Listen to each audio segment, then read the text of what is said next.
Hello there, and welcome to The Sleepy Scientist. I'm glad you've chosen to spend a little time drifting off with me tonight. Whether you're tucked into bed, curled up on the couch, or simply letting your thoughts float through the stars, you're in the right place. Tonight we're going to take a slow, gentle journey through the history of telescopes, those quiet, curious instruments that have helped us peer farther into the cosmos than our eyes ever could on their own. From ancient stargazers tracking the dance of planets with nothing more than their eyes, to modern marvels drifting in space and reading the universe in invisible wavelengths, telescopes are the calm, patient observers of the night sky. Now, I do hope this video isn't too interesting. After all, the idea here is to help you fall asleep.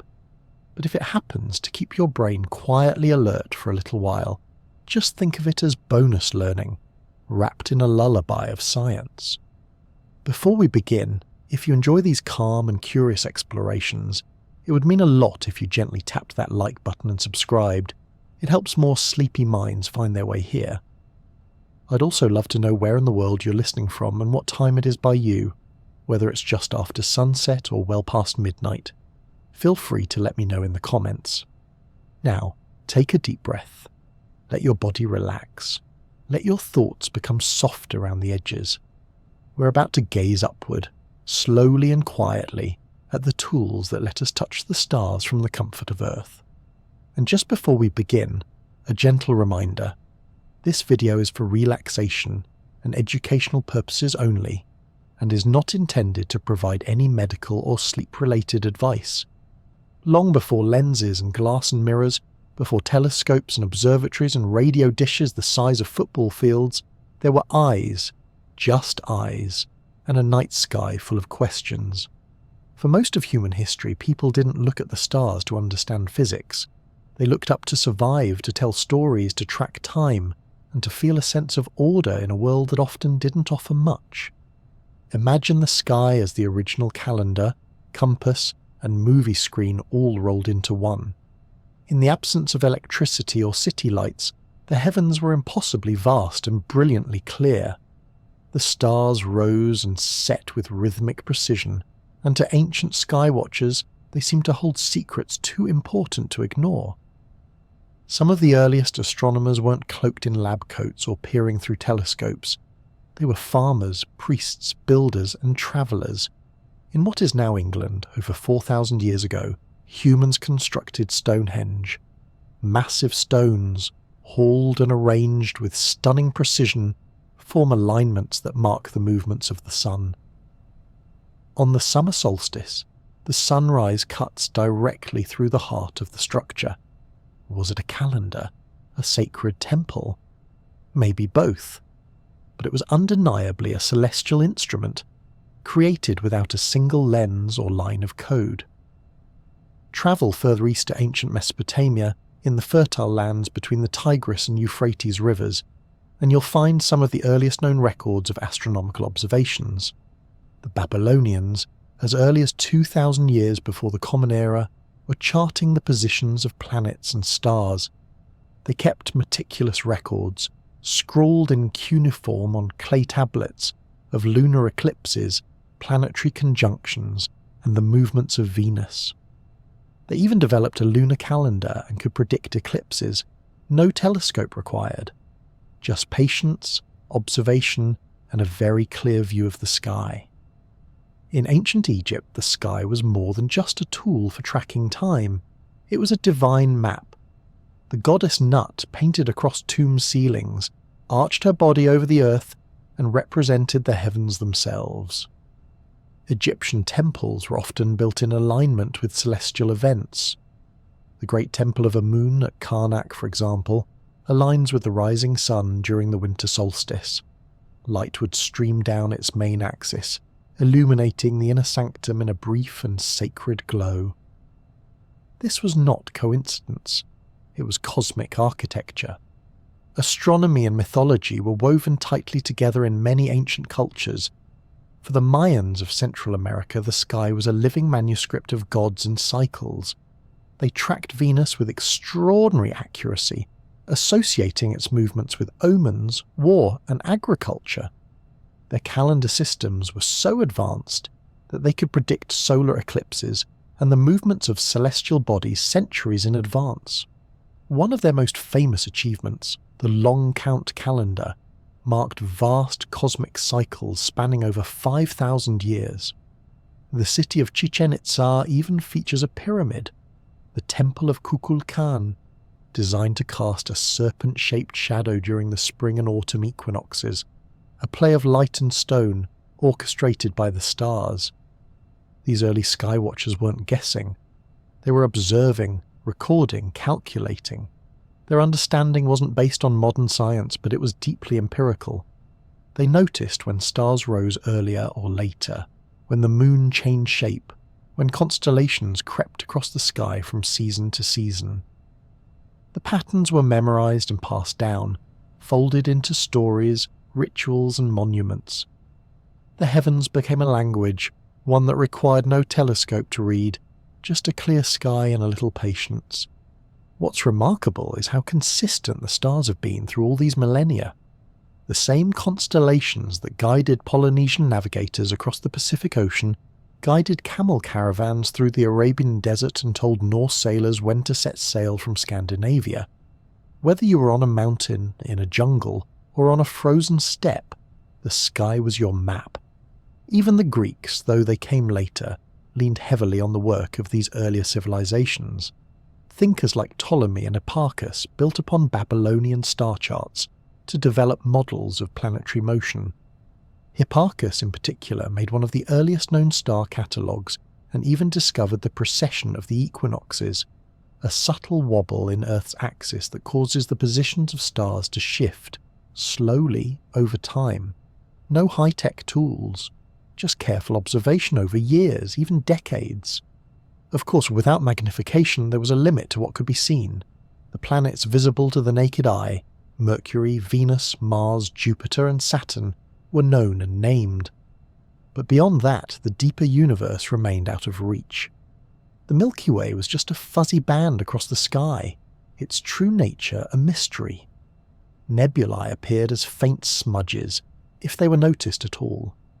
What looked like stars were actually entire galaxies, hiding in plain sight, waiting for glass and mirrors to reveal their true scale. Still, even without seeing far, our ancestors saw deeply. They saw the rhythm of time, the repetition of the seasons, the dance of shadows and light. Their observations helped them plant crops, honour deities, and mark the passage of days in ways that gave structure to life. It's no wonder that the heavens were often seen as the realm of gods. They were vast, unchanging, and just out of reach, both beautiful and terrifying in equal measure. Today it's easy to forget how dark the world once was at night, but in those times, before the hum of cities and the haze of artificial lights, the night sky was a spectacle. A dome of stars so bright and thick that it felt like you could scoop them up with your hands. That celestial theatre inspired myths, guided migrations, and launched humanity's first questions about our place in the cosmos. Even now, there's something comforting in knowing that the stars you see are the same ones seen by an Egyptian architect, a Babylonian scribe, or a Mayan priest 1,000 years ago. Their eyes and ours, separated by centuries but united by curiosity, looked up at the same sky and wondered, and sometimes that wonder was enough. Long before telescopes became the cosmic marvels we know today, there was something far more humble and earthy. Glass. Just melted sand, really, heated, shaped, and cooled into shimmering transparency. But this simple material would go on to change how humans saw the world, literally and figuratively. The story of optics is a slow unfolding, a quiet revolution that began long before anyone realized just how far a curved piece of glass could take us. At first, people didn't know what to make of lenses. They were curiosities, sometimes used in jewellery or decoration. But even in ancient times, there were glimmers of their potential. The so-called Nimrud lens, found in modern-day Iraq and dating back over 2,000 years, may have been used as a magnifying glass. Or perhaps it was simply decorative.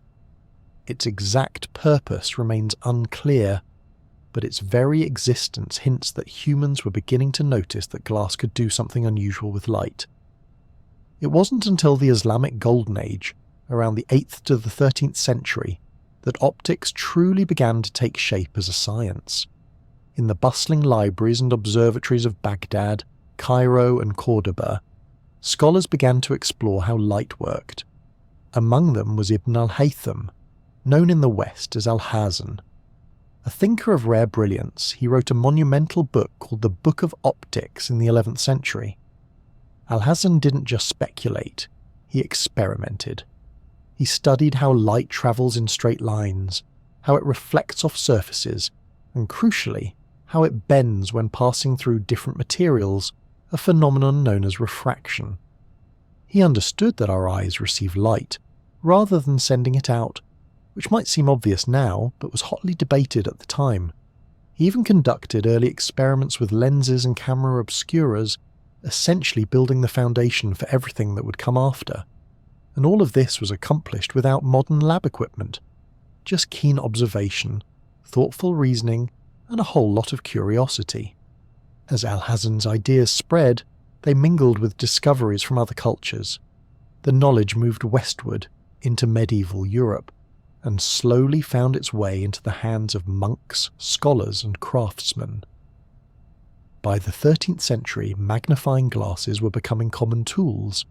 Reading stones, semi-spherical lenses placed over text, were used to help aging eyes make sense of cramped manuscripts. It was an age when books were copied by hand and candles flickered more than they glowed, so a little optical assistance went a long way. Then came eyeglasses. The earliest known spectacles appeared in Italy in the late 13th century. They weren't sleek or stylish. Imagine riveted leather, metal loops, and clunky glass, but they were revolutionary. Finally, people with far-sightedness could read again. Craftsmen could return to fine work.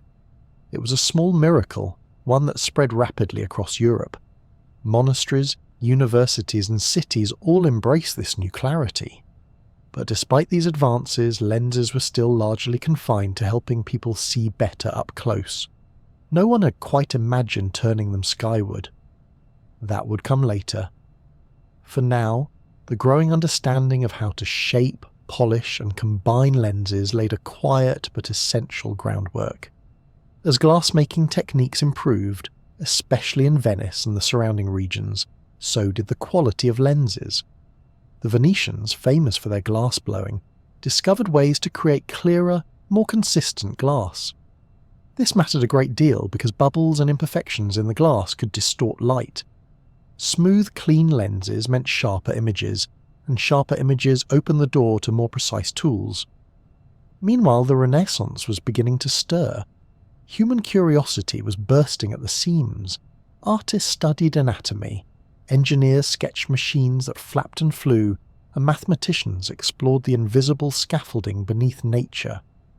Within this energetic soup of invention and rediscovery, optics continued to evolve.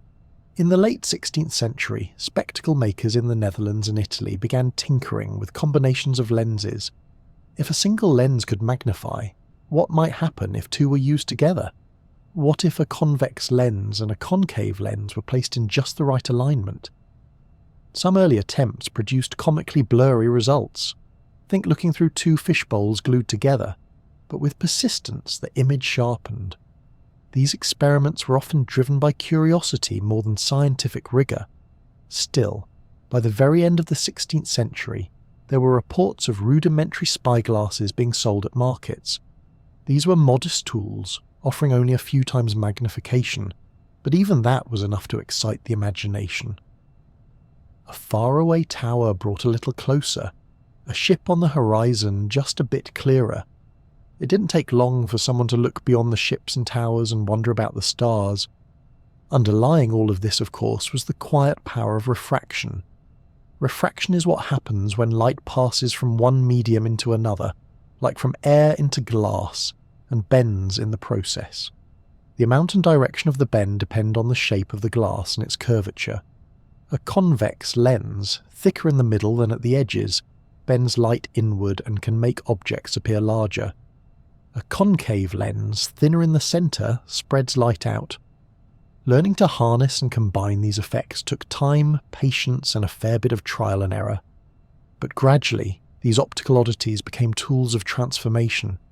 They didn't just help people read or sew, they began to extend the human eye beyond its natural limit. Though no one quite knew it yet, the pieces were in place for a revolution. Glass, that simple fusion of sand and fire, had become something magical, a transparent bridge between the world we can touch and the one just out of reach. It's easy to take for granted how strange and wonderful it is that bending light through curved glass can reveal details invisible to the naked eye. That something as ordinary as a pair of reading glasses shares a lineage with the great observatories and space telescopes of today. But that's the beauty of optics. It began with the need to see a little more clearly, and ended up reshaping how we understand the universe. From dusty scrolls in Baghdad to candlelit workshops in Venice, from monks squinting at parchment to merchants marvelling at ships in the distance, the story of lenses is full of quiet ingenuity, a tale of light bent and guided step by step toward the stars. In the early 17th century, a man named Galileo Galilei picked up a modest little spyglass and, with a few adjustments, pointed it at the night sky. What he saw would rattle the very bones of the universe, at least as far as people understood it at the time. Up until then, the sky had largely been treated with the kind of reverence reserved for tidy furniture. Everything was in its place, Earth at the centre, stars stuck neatly to celestial spheres, the planets doing polite little dances around us. It was a cosmic snow globe, stable, ordered, and entirely Earth-centric. Galileo was not the first to use a telescope-like device, but he was the first to truly aim it upward with scientific purpose. The basic design had emerged a year earlier in the Netherlands, where spectacle makers were experimenting with combinations of lenses to magnify distant objects, handy for spotting ships, or, in less relaxing contexts, enemy movements. When Galileo caught wind of this device, he immediately recognized its potential. He didn't invent the telescope, but he refined it with startling speed. His early versions magnified objects about 8 times. Within months, he improved that to over 20 times magnification, remarkable for a homemade instrument using simple materials. Once the instrument was sharp enough, Galileo turned it skyward, and that's when the real excitement began. The moon, that familiar glowing disk in the sky, revealed itself to be a world of jagged peaks and shadowed valleys. To most people at the time, the moon was a smooth, perfect sphere, heavenly in the most literal sense. But Galileo's spyglass showed something very different. A battered, cratered surface, not unlike Earth's mountainous terrain. The moon, it turned out, wasn't flawless. It was rocky, uneven, and distinctly terrestrial. A shocking idea, given that the heavens were supposed to be pure and unchanging. Then came Jupiter. In January of the year 1610, Galileo spotted what he initially thought were tiny stars near the planet. But over several nights he noticed something odd. They moved. Not randomly, but in a consistent pattern. Eventually he realized these points of light were orbiting Jupiter. 4 of them. These were the moons we now call the Galilean satellites: Io, Europa, Ganymede, and Callisto. This discovery was monumental. Not everything orbited Earth. In fact, here was a clear example of a mini-planetary system in motion, around something else entirely. For supporters of the Earth-centered universe, this was a bit awkward, like finding a houseplant on Mars and still insisting Earth was the only place with life. Galileo's observations provided visible, undeniable proof that the universe was more complex than previously thought. But wait, there's more. Galileo also observed Venus, and what he saw didn't fit the old models. Venus displayed phases, much like the moon, waxing and waning shapes that only made sense if Venus was orbiting the Sun, not Earth. This lined up perfectly with the heliocentric model proposed decades earlier by Nicholas Copernicus. which placed the Sun at the centre of the solar system. Until now, that idea had been more theory than proof. Galileo's observations made it increasingly hard to ignore. To put it mildly, this was not a popular take with everyone. In particular, the Catholic Church, which had long endorsed the geocentric model, was less than thrilled. Galileo's evidence undermined centuries of theological and philosophical tradition. The heavens were no longer a crystal sphere of divine perfection. They were messy, dynamic, and shockingly Earth-like. Now, it's worth pausing to mention that Galileo wasn't exactly known for his subtlety. He had a sharp tongue, and a habit of naming his discoveries in ways that didn't always win friends. When he discovered the moons of Jupiter, he named them Medicean stars to curry favour with the powerful Medici family in Florence. A clever political move, sure, but one that also made him a bit of a target. Galileo also had a flair for drama. He published his findings with flair and urgency, keen to win credit before others could catch up. His Starry Messenger, published in 1610, was part scientific treatise, part cosmic mic drop. It announced to the world that the heavens were not what we thought, and he had the drawings to prove it. One of the more humorous episodes in this saga involved Saturn. When Galileo pointed his telescope at the ringed planet, he was baffled. His telescope wasn't powerful enough to show the rings clearly, so he described Saturn as having ears or handles. He thought perhaps it was a planet with two companions glued to its side. Not quite accurate, but considering the tools he was working with, it wasn't a bad guess. It's easy to forget now just how revolutionary all of this was. Today, we accept that Earth is a planet orbiting a star, itself one of billions in a galaxy filled with other suns and worlds. But in Galileo's time, this was heresy dressed up as optics. He wasn't just rearranging planets, he was challenging humanity's place in the universe. If Earth wasn't the centre of everything, what else might we be wrong about? Of course, not everyone reacted with fury or fear. Many were simply amazed. Galileo's telescope became an object of fascination. He demonstrated it to nobles and scholars across Europe, showing them the craters on the moon and the moons around Jupiter. Seeing really was believing. His discoveries spread quickly, sparking a surge of interest in telescopes, astronomy, and the structure of the universe. By the late 16-teens, Galileo's star had both risen and darkened. He was celebrated and vilified in equal measure. In 1633, under increasing pressure from the church, he was placed under house arrest, where he would spend the remainder of his life. But even then his mind kept working. He continued to write, to study, and to push against the edges of what was known. There's a legend, probably apocryphal, that after being forced to recant his views on the motion of the earth, Galileo muttered under his breath, "And yet it moves." Whether he said it or not doesn't really matter. The phrase captures his spirit, persistent, curious, unyielding in the face of orthodoxy. In the end, Galileo didn't just look through a telescope.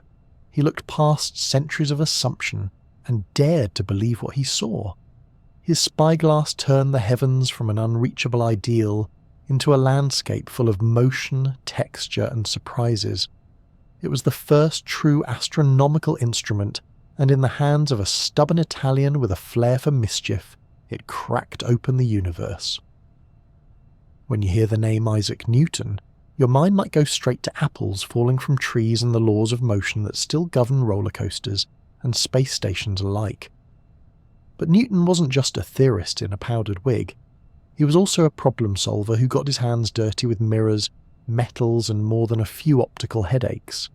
One of those headaches involved an annoying little issue called chromatic aberration. Chromatic aberration sounds fancy, but it's really just a colourful nuisance. When white light passes through a lens, the different colours bend by different amounts, because each wavelength has its own little personality. Blue light bends more sharply than red, which means they don't quite focus at the same point.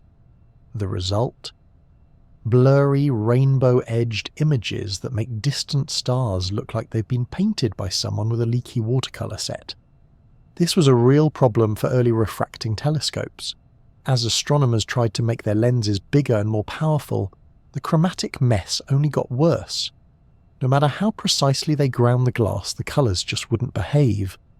And bigger lenses came with other challenges too. They were heavy, fragile, and notoriously difficult to polish into a perfect shape. The longer the telescope, the worse these problems became. Some instruments ended up stretching dozens of feet long just to reduce distortion. Impressive, but not exactly easy to carry around for some casual stargazing. Enter Newton. Already deep into his work on optics and light, he realised that the root of the problem wasn't faulty craftsmanship. It was the lens itself. Instead of continuing the fight with ever more refined glass, Newton took a different approach entirely. What if, he wondered, you could skip the lens altogether? The answer lay in mirrors. Unlike lenses, mirrors don't split light into colours. When light bounces off a mirrored surface, all wavelengths reflect together, preserving the shape and clarity of the image without those pesky rainbows. This idea wasn't entirely new. Some thinkers had toyed with it before, but Newton was the first to make it work in practice. In the year 1668, he built the first functional reflecting telescope. It was a compact, elegant little device, with a concave primary mirror made of a special metal alloy called speculum, which could be polished to a high shine. Light would enter the open end of the telescope, bounce off the curved mirror at the bottom, and then reflect onto a smaller flat mirror that directed the light to an eyepiece on the side. This clever arrangement eliminated the need for a long tube and a giant glass lens. It also produced clearer images, free from chromatic distortion. The resulting telescope was shorter, lighter, and far easier to use than its refracting cousins. It was a practical, elegant solution born out of deep understanding and, let's be honest, a healthy dislike for blurry rainbows. Newton's reflector telescope was a quiet triumph. When he presented it to the Royal Society, it was met with genuine amazement. Here was a new kind of instrument that sidestepped the limitations of lenses entirely. And it wasn't just a prototype, it worked. It showed crisp, detailed views of the moon and planets, despite its relatively small size. One of the reasons mirrors were so effective was their shape. Newton's primary mirror was parabolic, meaning it had a curved surface that focused incoming parallel light rays to a single point. This eliminated a problem called spherical aberration, where light from the edges of a lens or mirror focuses at a different spot than light from the centre. Combining this with the elimination of chromatic aberration, Newton's design produced images that were sharp and clean, a major upgrade from the refractors of the day. Now, working with mirrors wasn't all sunshine and starlight. Speculum metal, while highly reflective, tarnished easily. That meant the mirrors had to be repolished regularly, which was a bit like trying to keep a silver spoon spotless while living in a fog machine. But even with this drawback, the advantages of Newton's design were hard to ignore. Over time, his ideas caught on. Other astronomers began building reflectors of their own, and the design continued to evolve. By the 18th and 19th centuries, large reflecting telescopes had become the instruments of choice for serious stargazing. They could be made bigger without suffering from chromatic aberration, and they allowed astronomers to peer deeper into the night than ever before. Newton's work with mirrors also highlighted something beautiful about science. Sometimes, the best way forward is sideways. Instead of wrestling endlessly with a problem, he changed the shape of the problem itself. Rather than correcting chromatic aberration, he simply designed it out of the system. That kind of thinking is what makes science not just powerful, but elegant. What's especially remarkable is how durable this idea turned out to be. To this day, the world's most powerful telescopes, whether perched on mountain peaks or floating in space, still rely on Newton's basic insight. They use curved mirrors to gather and focus light, taking advantage of the same physics that guided Newton's hands over 300 years ago. The Newtonian telescope, as it came to be known, isn't just a clever workaround. It's a testament to human ingenuity, the idea that clarity doesn't always come from pressing forward, but sometimes from turning the problem on its head and reflecting quite literally on other possibilities. So while Newton is rightly remembered for calculus, gravity, and the laws of motion, his contribution to telescopes was no less groundbreaking. With a single curved mirror, he helped clear the cosmic fog, sharpened our view of the heavens, and made it possible to see farther and clearer than ever before. All from a workshop, a bit of metal, and a refusal to accept blurry rainbows as the final word on starlight. By the 18th century, telescopes had already proven themselves to be more than just clever optical toys. Thanks to Galileo, Newton, and others, the telescope had become a proper scientific instrument, capable of revealing mountains on the moon, moons around distant planets, and orbits that didn't have Earth at the centre of everything. But for some astronomers, clearer images weren't enough. They wanted more light, more magnification, more size. If a little telescope could do so much, imagine what a giant one might uncover. Enter William Herschel, a man with an ear for music and an eye for the stars. Originally from Germany and trained as a musician, Herschel moved to England and developed a fascination with astronomy that quickly turned into obsession. Not content with store-bought instruments, he started building his own telescopes, grinding, polishing, and assembling them in his workshop with the help of his sister Caroline, who had become an accomplished astronomer in her own right. Herschel's telescopes were monsters for their time.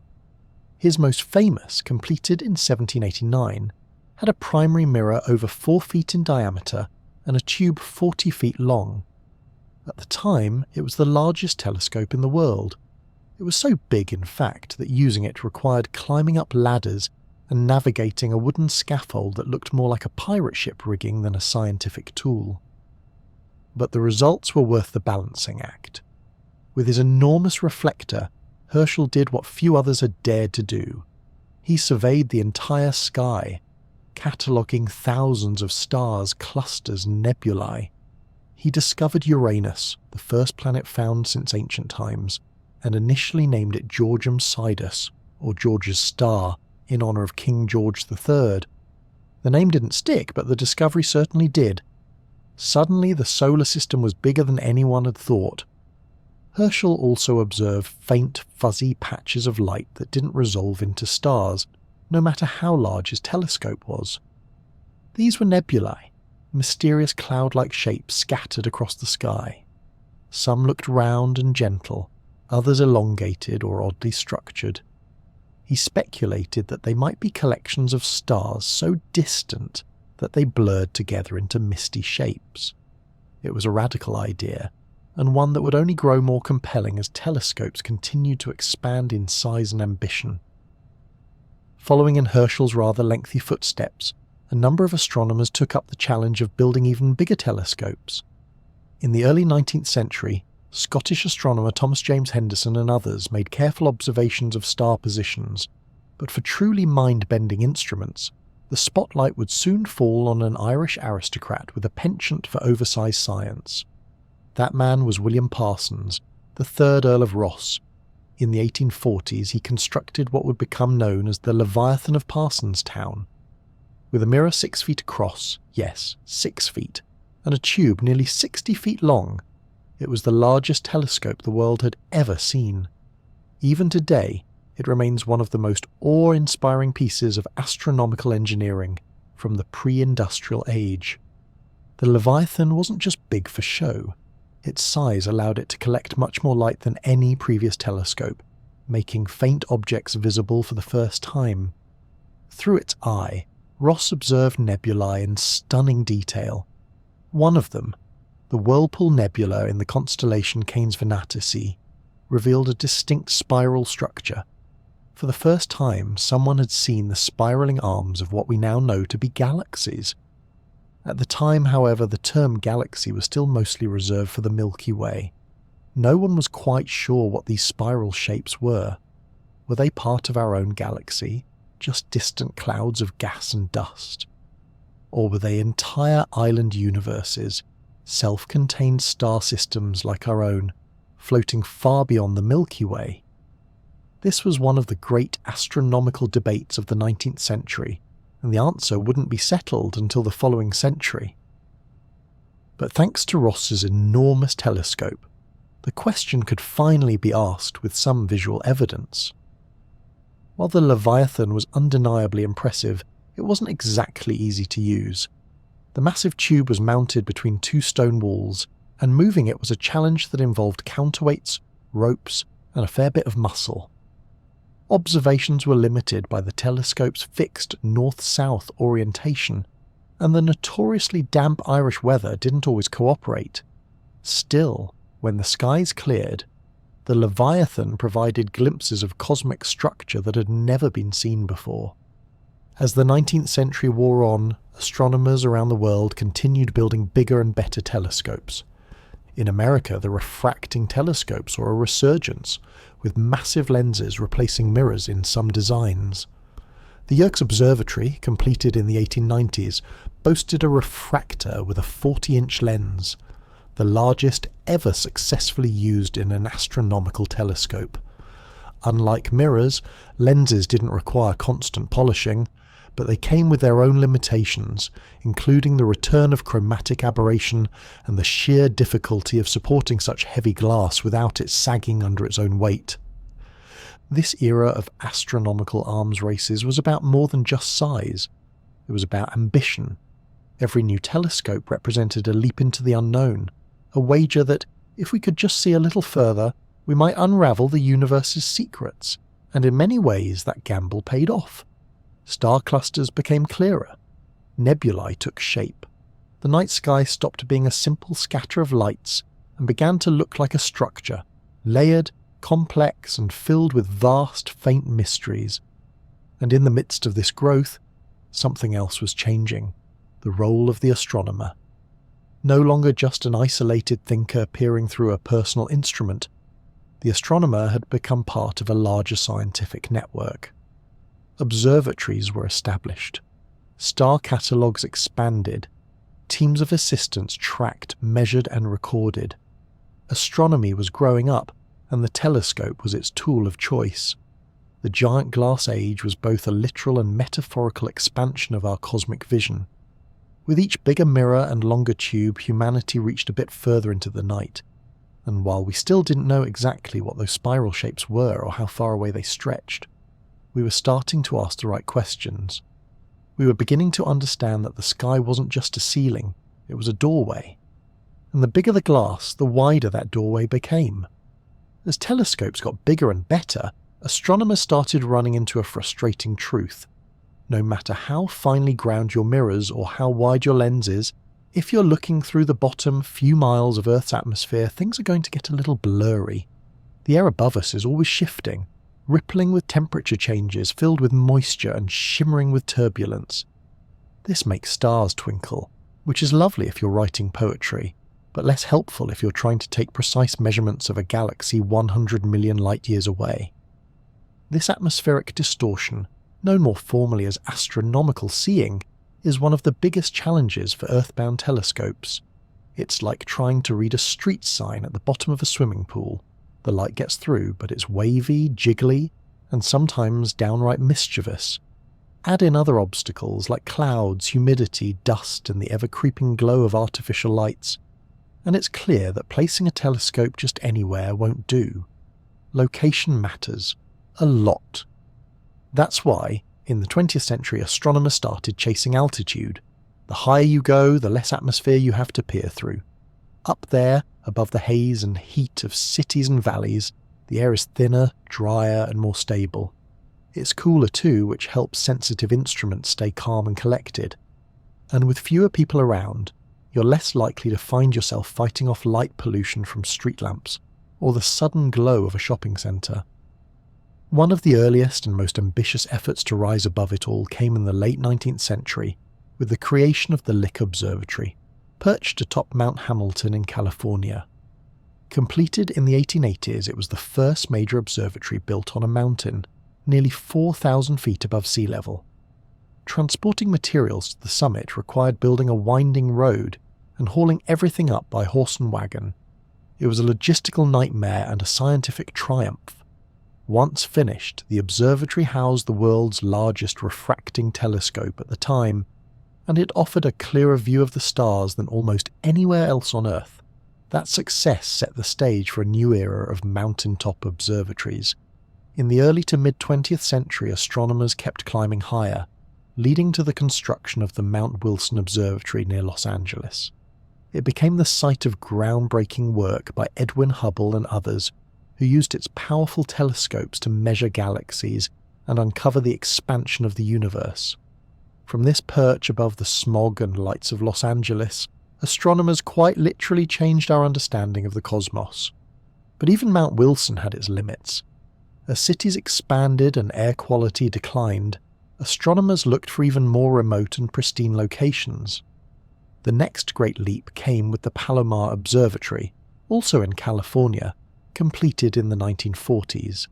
Its 100-inch Hale telescope was a marvel of engineering, representing the pinnacle of mid-century astronomy. To cast its giant mirror, engineers used a revolutionary technique involving a glassy material called Pyrex, the same stuff found in your kitchen measuring cups. The mirror took nearly a year to cool down after casting, and several more years to grind and polish to perfection. At Palomar, astronomers gained a powerful new eye on the universe, but as always, science continued to crave clearer, darker skies. This led to one of the most ambitious observatory sites on Earth, the Mauna Kea Observatories in Hawaii. Rising nearly 14,000 feet above sea level, the summit of Mauna Kea is among the best places on the planet for astronomical observations. The air is dry and still, the skies are dark, and the atmosphere is thinner than nearly anywhere else accessible by road. Building on Mauna Kea wasn't easy, and it came with significant cultural and environmental challenges. The mountain is sacred to many native Hawaiians, and its development has sparked important conversations about the intersection of science and indigenous rights. These are complex and ongoing discussions that continue to shape how observatories are planned and built. Scientifically, though, the site is extraordinary. Telescopes on Mauna Kea have produced some of the clearest ground-based images of the night sky ever taken. With instruments like the Keck Observatory, featuring not one but two 10-meter mirrors, astronomers can study distant galaxies, track asteroids, and peer into the early universe. The high elevation reduces atmospheric distortion dramatically, allowing these telescopes to compete with even some space-based instruments. While building observatories on mountaintops helped solve many problems, it didn't eliminate them entirely. Even at high altitudes, the atmosphere still shifts and wobbles. To counteract this, modern observatories use a technique called adaptive optics. It sounds like something out of science fiction, but it's surprisingly practical.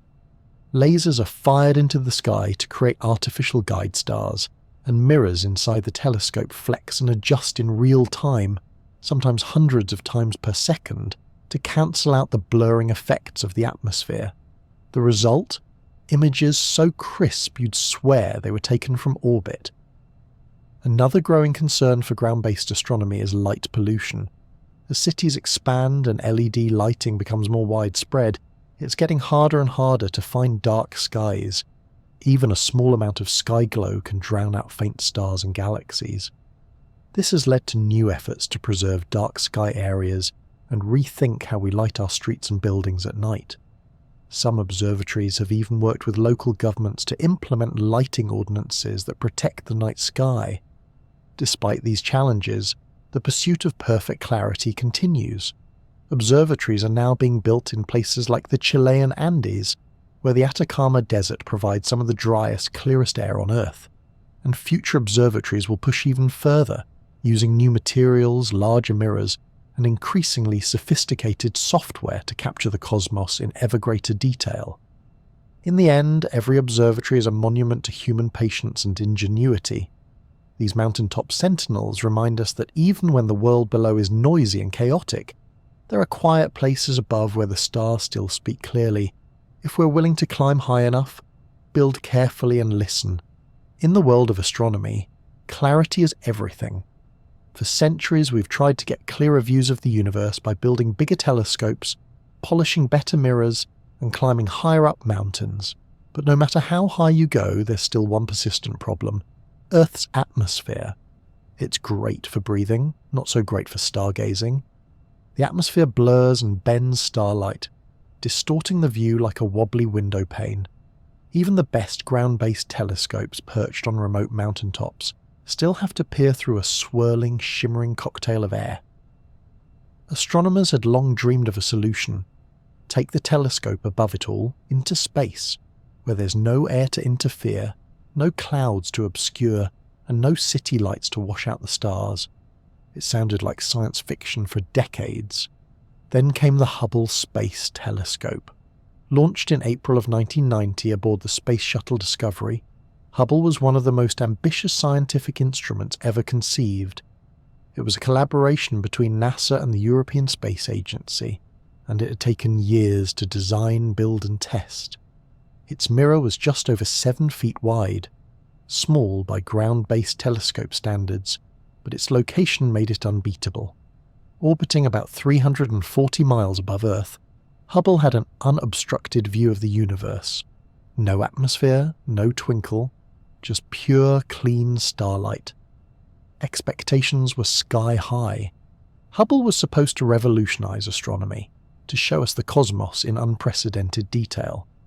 But there was a small problem, actually a very precise, deeply frustrating problem. The primary mirror had been ground to the wrong shape. Not wildly wrong, just off by about 2 microns, roughly 1/50th the width of a human hair.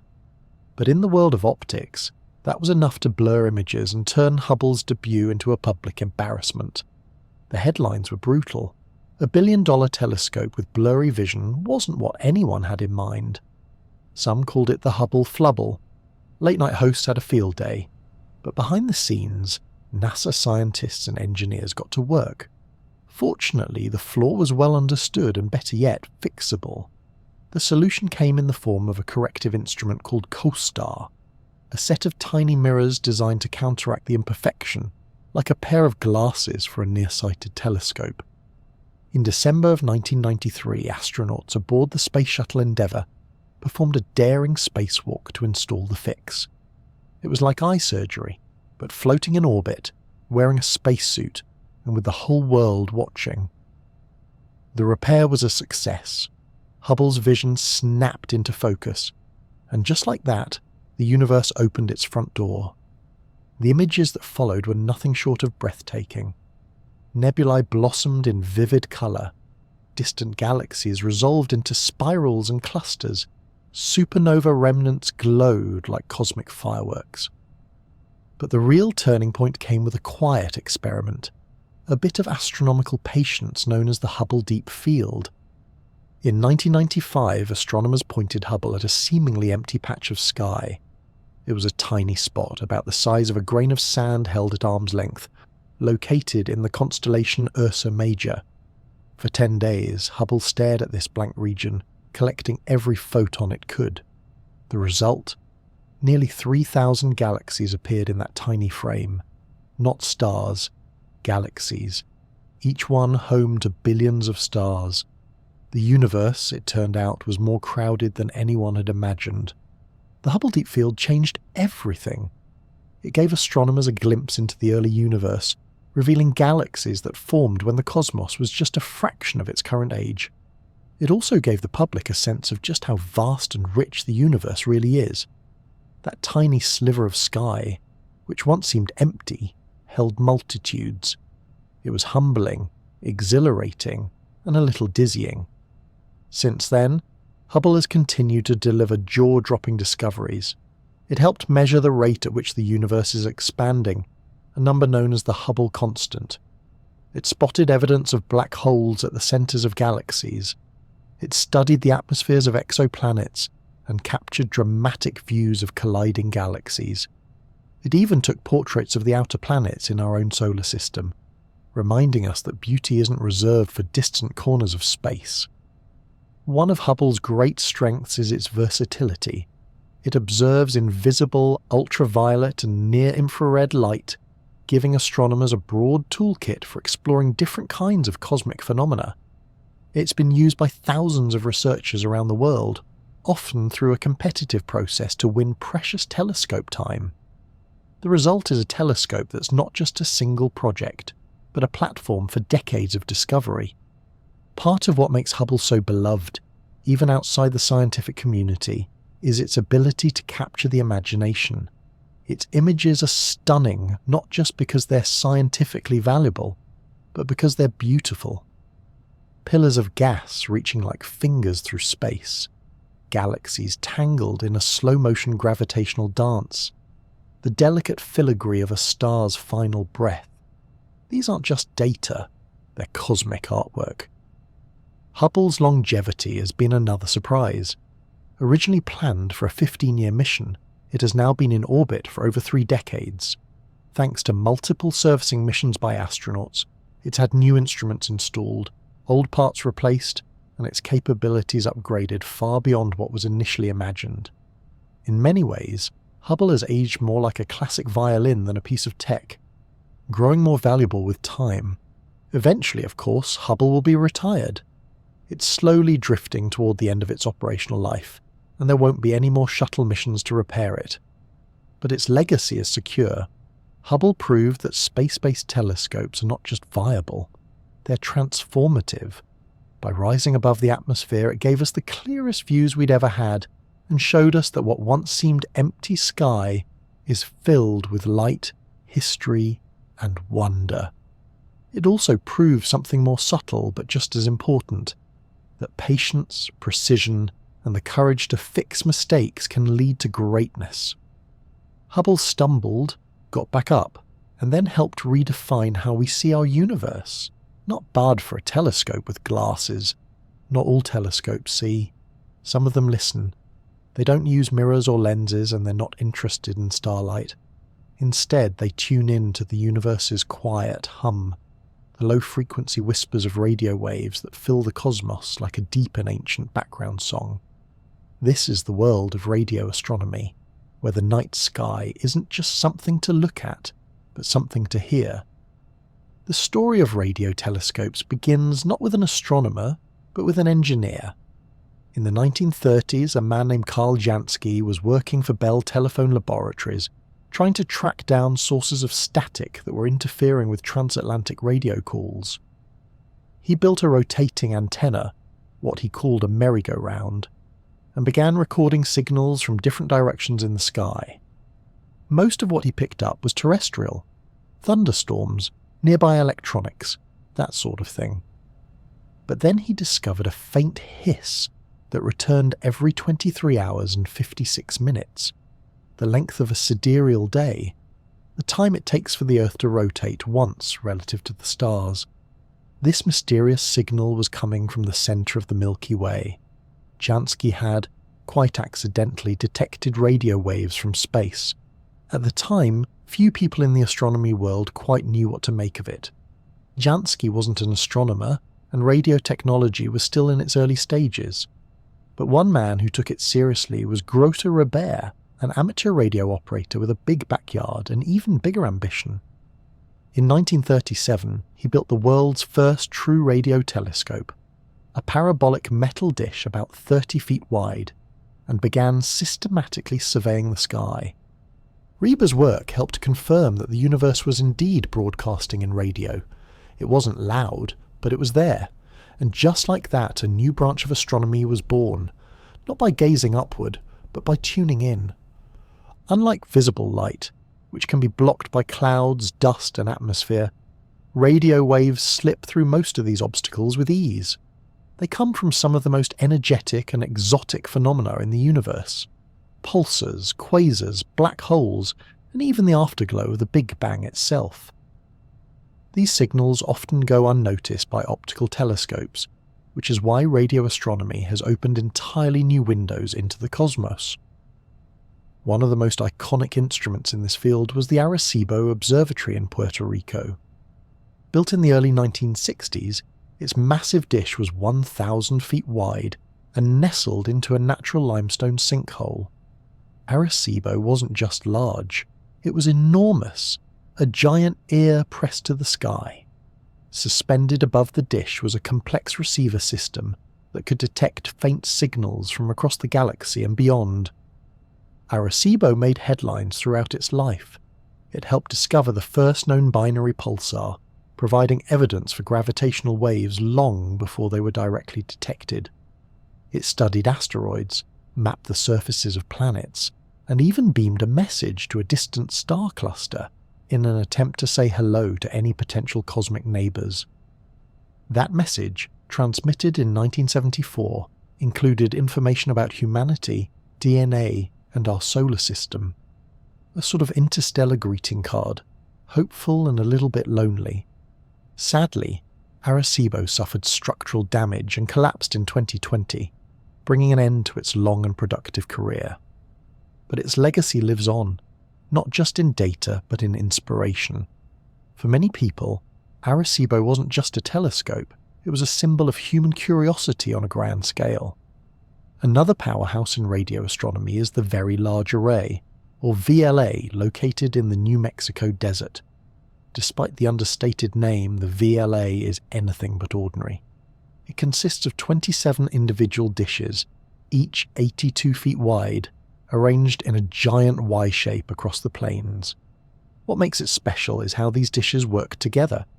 Using a technique called interferometry, the VLA combines signals from all its dishes to simulate a single telescope with an effective diameter up to 22 miles.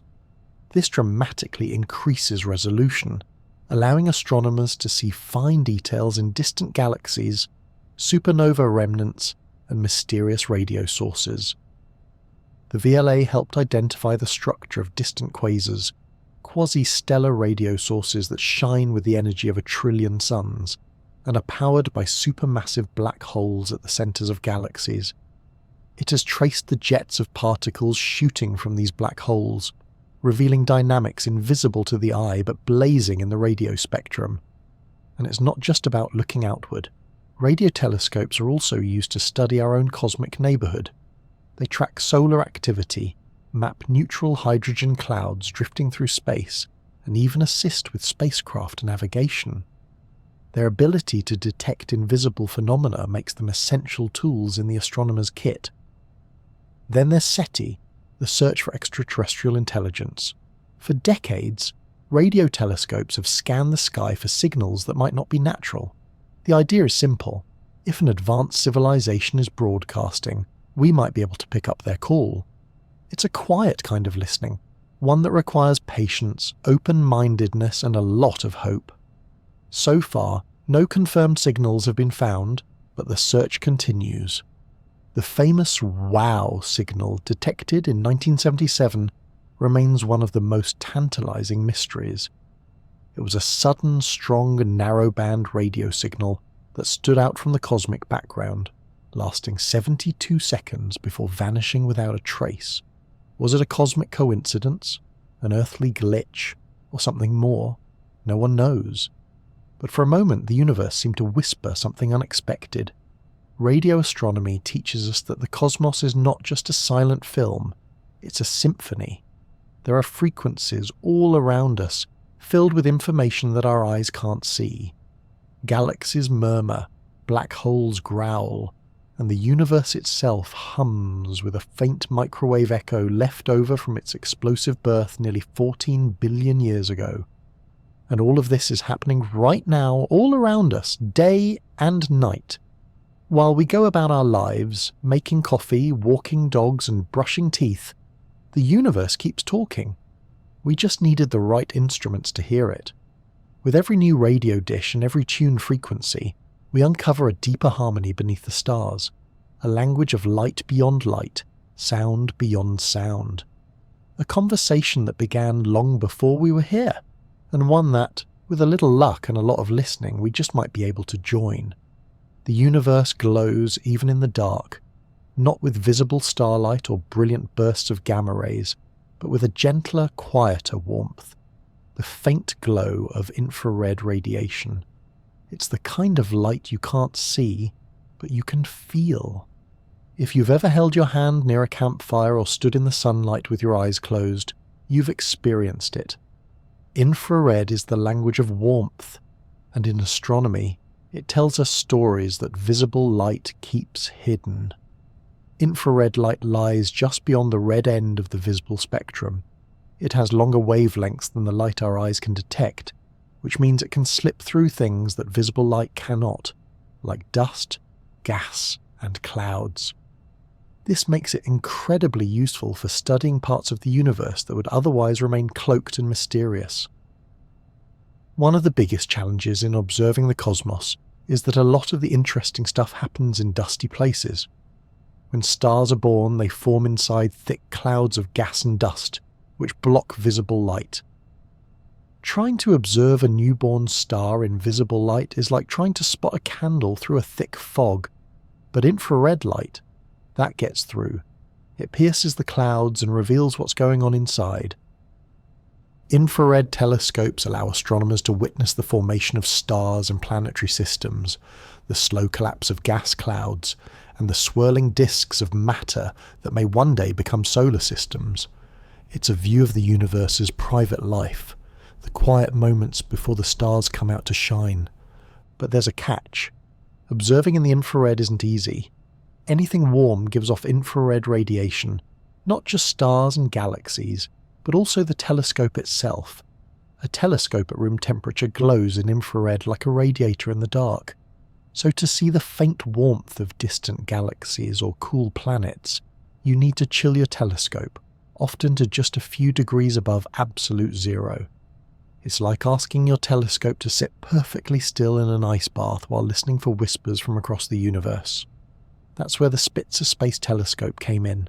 Launched in 2003, Spitzer was designed to observe the universe in infrared from above Earth's atmosphere, which itself radiates a fair bit of infrared and tends to get in the way. By placing the telescope in space and cooling it with liquid helium, astronomers created an ideal environment for detecting faint heat signatures from across the cosmos. Spitzer wasn't the first infrared space telescope, but it was one of the most successful. It spent over 16 years observing the universe, from nearby asteroids to the farthest galaxies ever detected.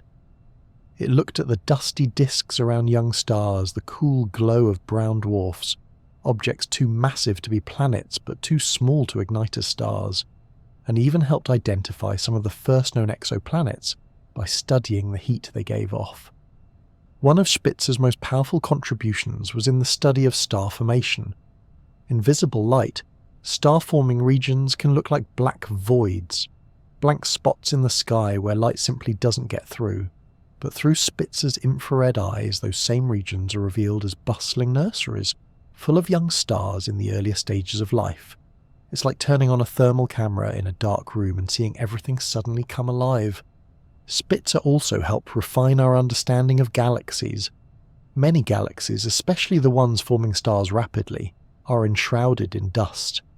That dust absorbs visible light and re-radiates it in the infrared. By looking at galaxies in infrared, astronomers could study their structure, star formation rates, and even the supermassive black holes lurking at their centres, all with a clarity that visible light alone couldn't provide. And then there were the exoplanets. Spitzer was one of the first telescopes to measure the infrared light coming directly from a planet outside our solar system. That may sound simple, but it's incredibly difficult. Stars are so much brighter than planets that spotting the planet's glow is like trying to see a firefly next to a floodlight. But by observing when a planet passed behind its star, a moment called secondary eclipse, astronomers could isolate the planet's infrared light and study its atmosphere. This technique led to remarkable discoveries. Spitzer found planets with temperatures hotter than lava, winds moving faster than sound, and orbits that stretched the definition of extreme. It revealed that even worlds we can't see in visible light still leave a warm signature, and that with the right instruments, we can read those signatures like heat-printed postcards from across the galaxy. Of course, even the best missions come to an end. In 2020, Spitzer was retired after running out of the coolant that had kept it so frosty and sensitive for so long. But its legacy lives on, not just in the data it collected, but in the way it changed how we think about what's visible and what isn't. Infrared astronomy reminds us that darkness is never truly empty. Even the coldest parts of the universe emit some warmth. Giant gas clouds glow softly. Rogue planets drift through space with just enough heat to be noticed. The earliest galaxies, formed billions of years ago, still send out faint ripples of infrared light, stretched and cooled by the expansion of the universe. And here we are, on a tiny planet warmed by a modest star, building instruments that can detect those whispers. It's a quiet triumph. A reminder that sometimes the best discoveries happen when we stop staring directly and start sensing more gently. When we listen not just for brightness, but for warmth. Infrared light shows us what's hidden, what's soft, what's in the process of becoming. It reveals stars not yet born, planets in their infancy, and galaxies glowing gently on the far side of time. All of it wrapped in a soft shimmer of heat, just waiting for the right kind of eyes to notice. Most of the universe is quiet, or at least it looks that way from here. Stars twinkle gently, galaxies glide across the sky, and the cosmic background hums along at a relaxed pace. But if you could see the universe in high-energy light in X-rays and gamma rays, you'd realise it's not so calm after all. It's full of explosions, collisions, and gravitational drama on a scale that makes Hollywood thrillers look tame. To observe these cosmic catastrophes, astronomers use a special kind of telescope. These aren't the kind you can perch on a mountaintop and peer through on a clear night. X-rays and gamma rays don't behave like visible light. They don't reflect off mirrors or bend through lenses in quite the same way. And worst of all, Earth's atmosphere blocks them completely. That's very good news for life on Earth, but inconvenient for astronomers, so as usual we had to go up. Meet Chandra and Fermi, two space-based observatories designed to see the violent beauty of the high-energy universe. The Chandra X-ray Observatory, launched by NASA in 1999, was named after Subrahmanyan Chandrasekhar, the Indian-American astrophysicist who studied the evolution of stars and helped explain the structure of white dwarfs. It's a telescope built for extremes. Instead of looking at stars in peaceful equilibrium, Chandra observes the aftermath of their deaths, the glowing remnants of supernovae, the furious jets of neutron stars, and the invisible grip of black holes. Because X-rays are absorbed by Earth's atmosphere, Chandra had to go high, about 85,000 miles above the planet in a highly elliptical orbit. From this lofty perch, it watches the universe at its most dramatic. One of Chandra's most iconic observations is the Crab Nebula, the remnant of a supernova that lit up the sky nearly 1,000 years ago. In visible light, it looks like a tangled web of glowing gas. But in X-rays, Chandra reveals a pulsar at the centre, a spinning neutron star beaming radiation like a cosmic lighthouse, surrounded by a shock wave of energy that pulses outward in haunting ghostly waves. Chandra also observes galaxy clusters, where entire galaxies collide and interact. These enormous structures glow in X-rays because of the hot gas trapped between them, gas heated to tens of millions of degrees. It's a cosmic soup where gravity is strong enough to contain temperatures that would vaporize almost anything we know. And then there are black holes. You can't see them directly. They swallow light and refuse to give up their secrets. But when matter spirals into a black hole, it heats up to unbelievable temperatures and emits X-rays in its final frantic moments. Chandra watches this infall of doomed gas and reveals the outlines of the invisible. It's like hearing the screams of something before it vanishes behind a curtain. While Chandra focuses on X-rays, the Fermi Gamma Ray Space Telescope looks even higher on the energy scale. Launched in 2008, Fermi studies gamma rays, the most energetic form of light in the electromagnetic spectrum. These are the shock waves of the universe. Gamma rays are produced by the most extreme events, collapsing stars, merging neutron stars, and particles accelerated to near the speed of light. Unlike Chandra, which uses specialized mirrors to gently nudge X-rays into detectors, Fermi relies on high-energy particle physics. Gamma rays can't be focused with mirrors, so Fermi uses a complex array of detectors that track the particles produced when gamma rays strike. It's not so much an eye as it is a cosmic seismograph, reading the tremors of invisible energy. Fermi has helped uncover gamma-ray bursts, or GRBS, which are some of the most powerful explosions in the universe. These brief flashes of gamma rays can outshine an entire galaxy, though they usually last only a few seconds. They're thought to be caused by the collapse of massive stars or the merger of two neutron stars. Events so energetic they reshape space-time itself. Thankfully, they're incredibly far away, which is just how we like our cosmic violence. Fascinating but not close. One of Fermi's other surprises came in the form of mysterious structures extending above and below the centre of our galaxy. Huge gamma-ray bubbles, each tens of thousands of light-years across. These so-called Fermi bubbles may be remnants of an ancient outburst from the supermassive black hole at the heart of the Milky Way. They're faint but massive, like bruises on the face of the galaxy left by a long-forgotten impact. High-energy astronomy doesn't just show us dramatic events, it also changes how we understand time and structure. These observations reveal processes that happen over milliseconds, or stretch across billions of years. They help us test theories of relativity, quantum mechanics, and cosmic evolution. In many ways, X-ray and gamma-ray telescopes are like time machines with anger issues, showing us the violent birth and death throes of stars, galaxies, and sometimes even space-time itself. What's remarkable is that all this mayhem is happening silently.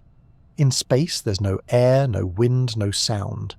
A supernova may release more energy in a second than the sun will emit over its entire lifetime, but there's no boom, just a burst of invisible light flung across the universe at the speed of, well, light. And if your telescope is tuned just right, you'll catch it.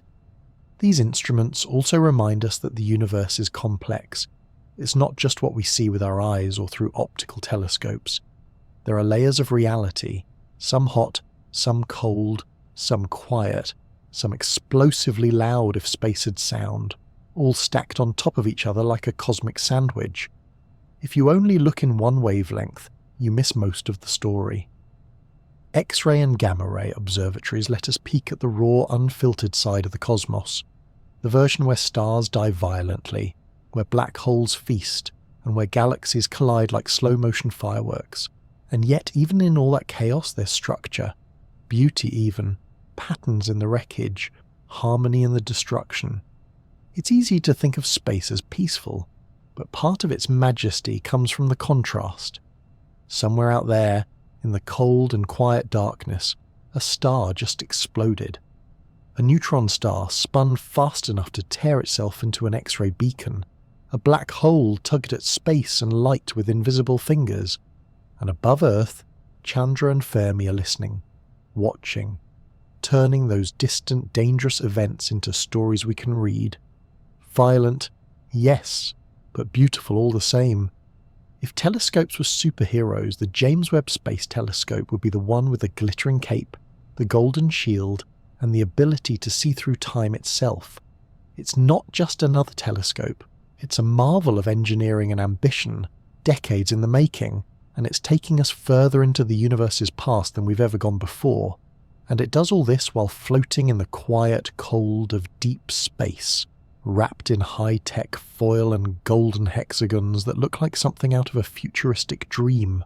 Launched on Christmas Day in the year 2021, the James Webb Space Telescope, JWST for short, is the most powerful space telescope ever built. It's the long-anticipated successor to the Hubble Space Telescope, but it doesn't just build on Hubble's strengths.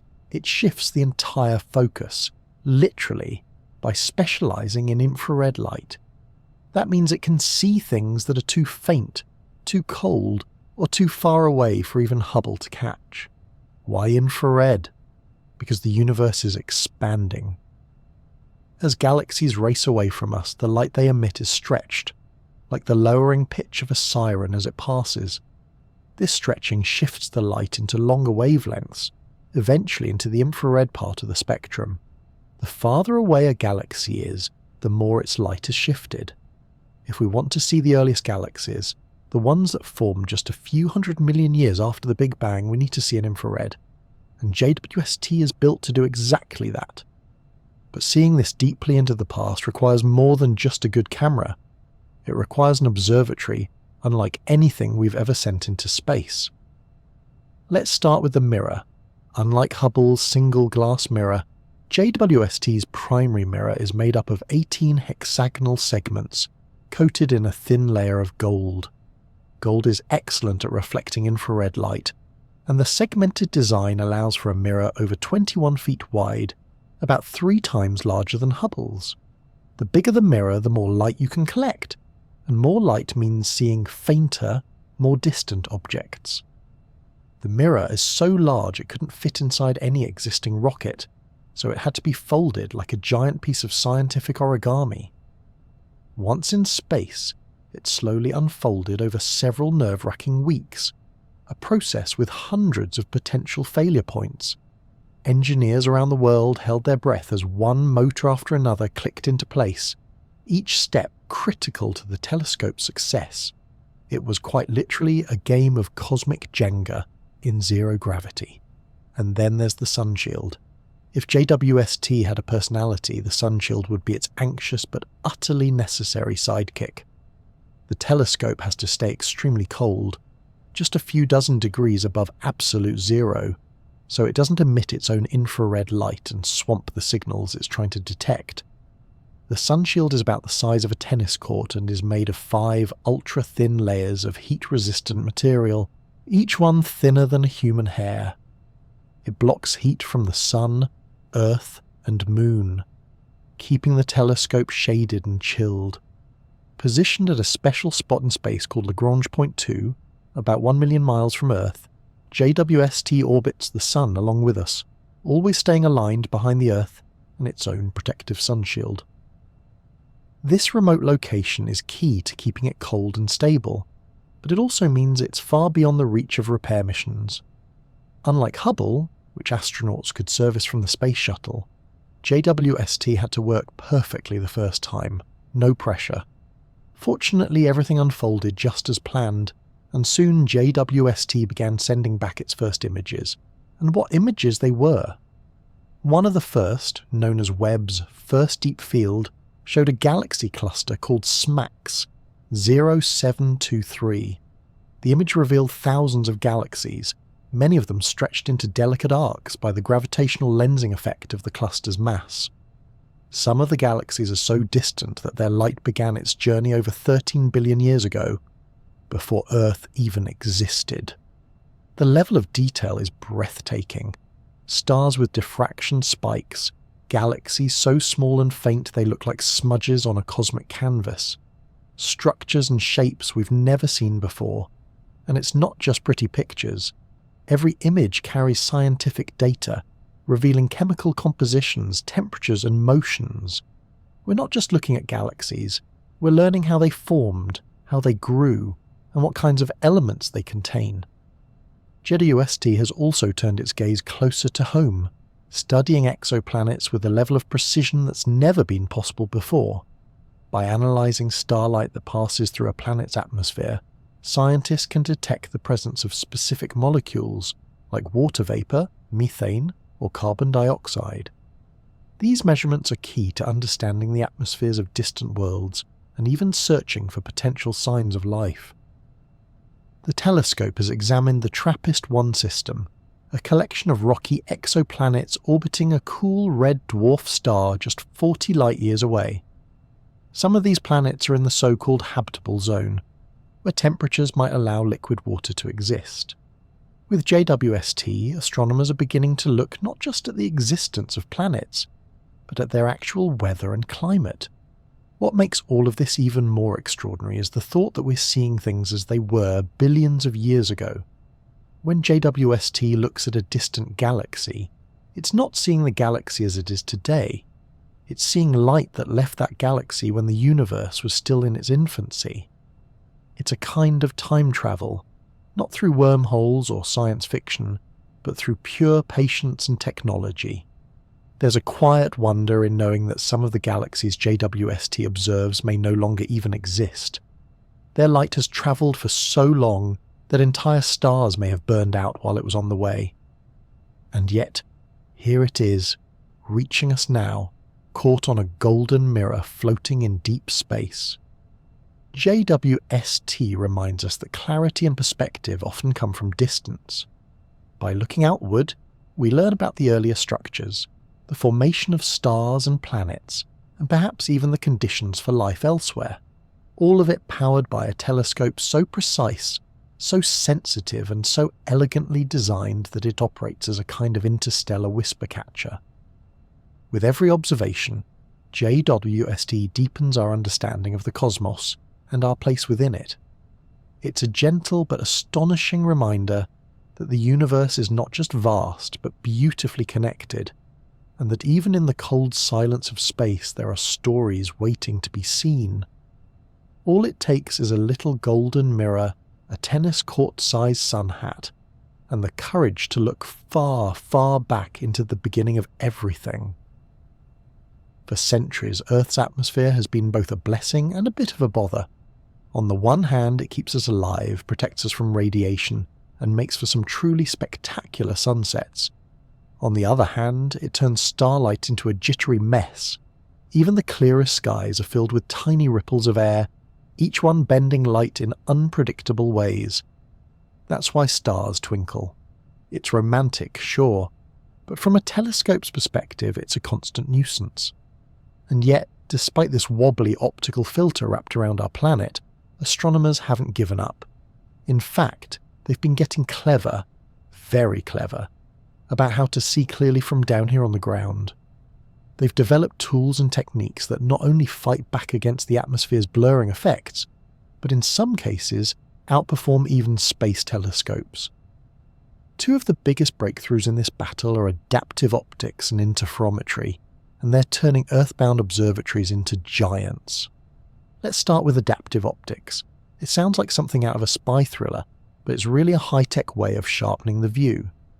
The basic idea is simple. If the atmosphere is distorting the light coming into your telescope, why not correct it in real time, like putting glasses on the telescope itself? Of course, nothing in astronomy is ever that easy. To correct atmospheric distortion, you first have to measure it, and the atmosphere changes constantly, sometimes hundreds of times per second. That's where laser guide stars come in. Astronomers fire a powerful laser into the sky, creating an artificial star by exciting sodium atoms high up in the atmosphere. This glowing point serves as a reference. By watching how the laser's light wobbles, computers can calculate how the atmosphere is behaving at that moment.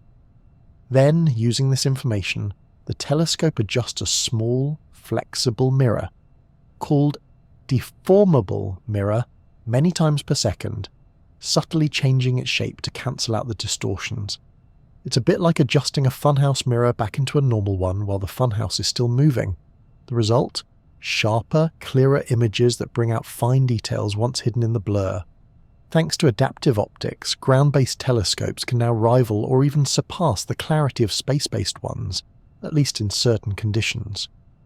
We've gone from fuzzy blobs to detailed portraits of stars, planets, and galaxies.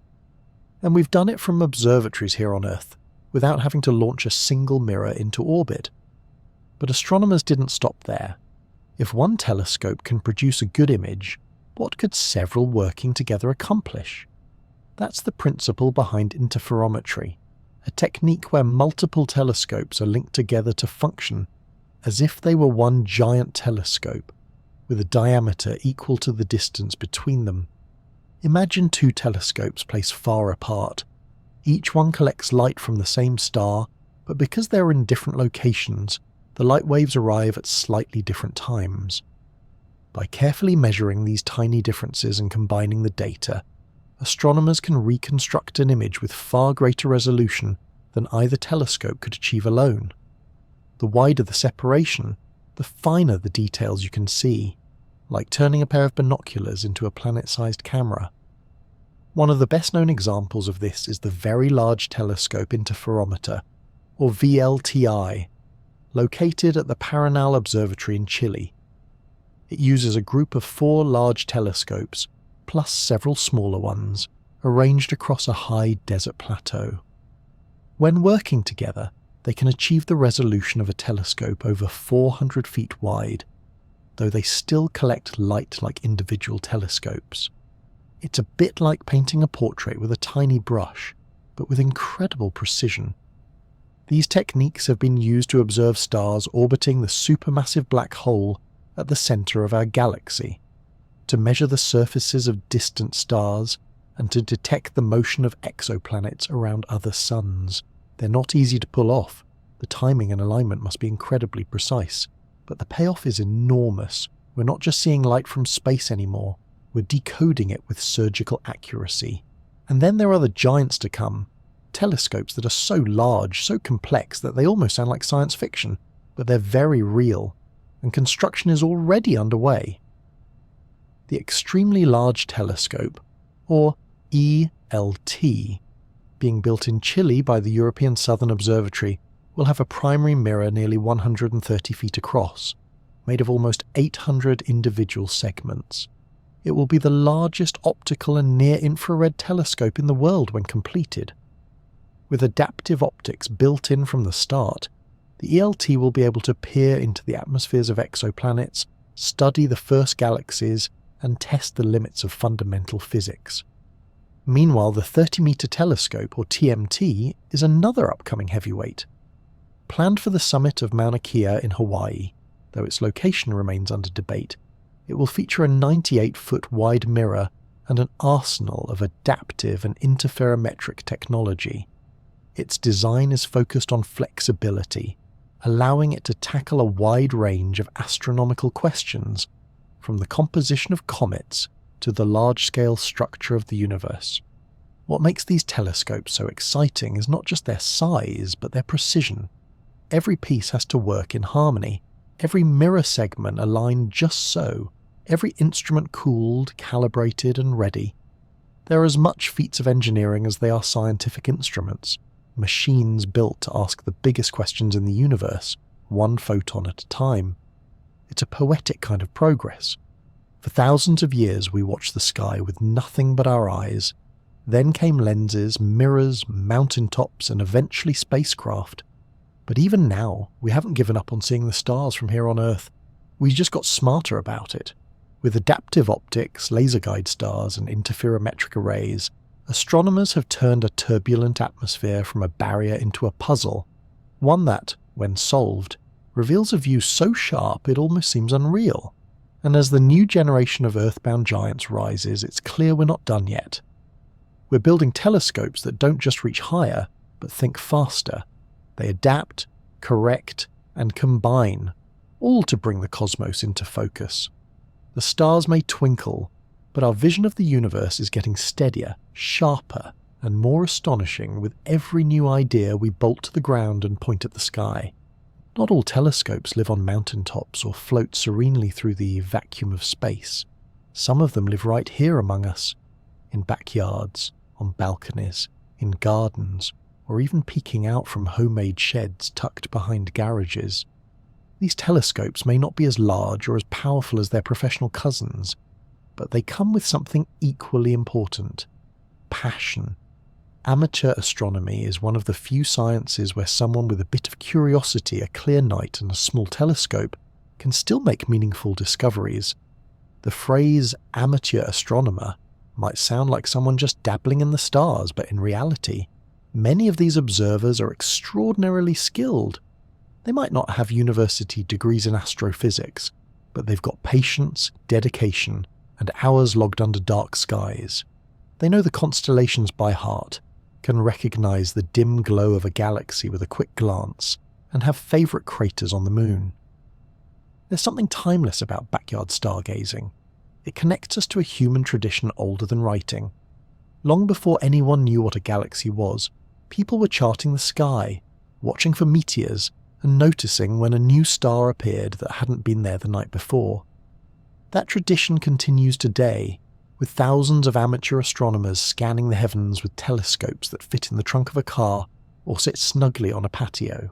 And they're not just doing it for fun. Many amateur astronomers contribute directly to science in ways that are subtle but significant. One of the most enduring contributions comes from monitoring variable stars, stars that change in brightness over time. These fluctuations can reveal all kinds of things: pulsations within the star, eclipses by orbiting companions, or even the explosion of a dying star. Professional observatories don't have the time or resources to track every single flickering point in the sky, but amateur astronomers do. Through organizations like the American Association of Variable Star Observers, or AAVSEO, they submit brightness measurements that are used by researchers all over the world. Asteroids are another area where backyard eyes make a big impact. New asteroids are discovered regularly, and keeping track of them requires consistent observation. Amateurs help refine the orbits of these objects by taking careful measurements of their positions night after night. In some cases, they're the first to notice when an asteroid passes unusually close to Earth, a comforting reminder that even small telescopes can keep a watchful eye on cosmic traffic. Every now and then, amateurs make the kind of discovery that sends shockwaves through the astronomy community. A previously unknown comet spotted by a hobbyist scanning the early morning sky. A nova, a sudden explosion of brightness from a star that flares up before any professionals have time to notice. These aren't just flukes, they're the result of years of dedication, watching the sky not just casually but with a deep familiarity, the kind of attention that knows when something looks just a little bit off. Technology has helped too. The rise of affordable digital cameras and image processing software has turned many amateurs into highly effective sky surveyors. They can capture detailed photos of planets, galaxies, and nebulae with equipment that fits on a desk. Their images often rival those taken by professionals just a few decades ago. And with online databases and forums, it's easier than ever to share discoveries, compare notes, and collaborate across continents. Citizen science projects have grown from this grassroots enthusiasm. Initiatives like Galaxy Zoo invite the public to help classify galaxies based on their shape, something that, surprisingly, humans still do better than computers. Others let volunteers sift through telescope data looking for exoplanet transits, gravitational lenses, or even the faint signature of distant supernovae. These projects are powered not by billion-dollar budgets, but by curiosity and the collective attention of people who simply enjoy the view. It's not all about discovery either. There's something profoundly calming about stargazing from your own backyard. Setting up a telescope, aligning it just right, waiting for the sky to darken. These are acts of patience and care. You learn to slow down, to adapt to the rhythm of the sky. Watching Saturn's rings drift into view, or tracing the glow of the Andromeda Galaxy, is a quiet kind of magic. It's an experience that doesn't demand a PhD or $1 million observatory, just clear skies and a bit of time. Even those without telescopes can get involved. Binoculars are surprisingly effective tools for exploring the night sky. You can see craters on the Moon, Jupiter's moons, and even some star clusters with just a steady hand and a bit of guidance. Some observers use only their eyes spotting satellites, tracking the International Space Station, or learning the seasonal dance of the constellations. And then there are the sidewalk astronomers, those generous souls who set up their telescopes in parks and on street corners, inviting passers-by to take a look. With a simple, "Would you like to see the moon?" they open up the universe to people who might never have considered it. These informal outreach moments often leave lasting impressions. After all, it's hard to forget the first time you see Saturn's rings with your own eyes. In many ways, amateur astronomers are the quiet stewards of the sky. They remind us that science isn't always about grant proposals and lab reports. Sometimes, it's just about looking up, night after night, and noticing the subtle changes. Tracking a star's flicker, measuring a planet's drift, waiting for a comet that may only come once in a lifetime. They keep watch when others are asleep, documenting the sky's behaviour with meticulous care. Their contributions may not always make headlines, but they build a foundation of knowledge that supports discoveries of all kinds. They are quite literally part of the universe's ongoing story. So the next time you look up at the stars, know that someone somewhere is doing the same, but with a telescope balanced on a deck or nestled in a field. They're listening to the quiet patterns of the cosmos, not just for themselves, but for all of us. In a world filled with noise and haste, that kind of quiet attention is not just admirable, it's deeply necessary. If you've ever watched the taillights of a car shrink into the distance, you've seen something simple yet profound. Things that are moving away look smaller and fainter. Now imagine that car is a galaxy, and the road is the fabric of space itself stretching out behind it. That's the basic picture behind one of the most surprising discoveries in astronomy, that the universe is expanding, and we wouldn't have figured it out without telescopes. The story starts in the early 20th century, when astronomers were beginning to use large telescopes to study faint fuzzy patches of light in the sky. Some thought these were just nearby clouds of gas or star clusters within our own Milky Way. Others suspected they were entire galaxies in their own right, vast distant islands of stars. It was a debate that had astronomers scratching their heads and polishing their lenses. Then came Edwin Hubble and the 100-inch Hooker telescope at Mount Wilson Observatory. In the 1920s, Hubble used this telescope to observe individual stars within these mysterious smudges. By measuring the brightness and behavior of certain types of stars called Cepheid variables, he could estimate their distance. And what he found was staggering. Many of these nebulae weren't part of our galaxy at all. They were galaxies of their own, millions of light years away. That alone would have been enough to make the history books. But Hubble didn't stop there. He also measured how the light from these galaxies was shifted toward the red end of the spectrum, a phenomenon known as redshift. When light from an object stretches out, its wavelength increases, shifting it toward red. It's the optical equivalent of a siren lowering in pitch as it speeds away. Astronomer Vesto Slipher had noticed redshifts in galaxy spectra before Hubble came along, but it was Hubble who made the connection. The farther away a galaxy is, the faster it appears to be moving away from us. He plotted the data and saw a clear trend. More distance meant more redshift. This relationship became known as Hubble's law. In other words, space itself was expanding. Galaxies weren't flying through space like marbles from an explosion. They were being carried apart by the stretching of space itself. The implications were enormous. If everything is moving apart now, then in the past it must have all been much closer together. That led to the idea of a cosmic beginning, the Big Bang. But the expanding universe doesn't mean we're at the centre of it all. It means that space is stretching everywhere, equally.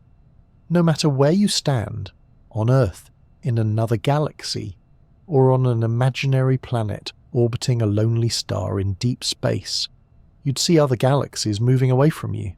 It's a bit like raisins in a loaf of rising bread. As the dough expands, every raisin gets farther from every other one, but no single raisin is the centre of the action. This concept reshaped our understanding of the cosmos.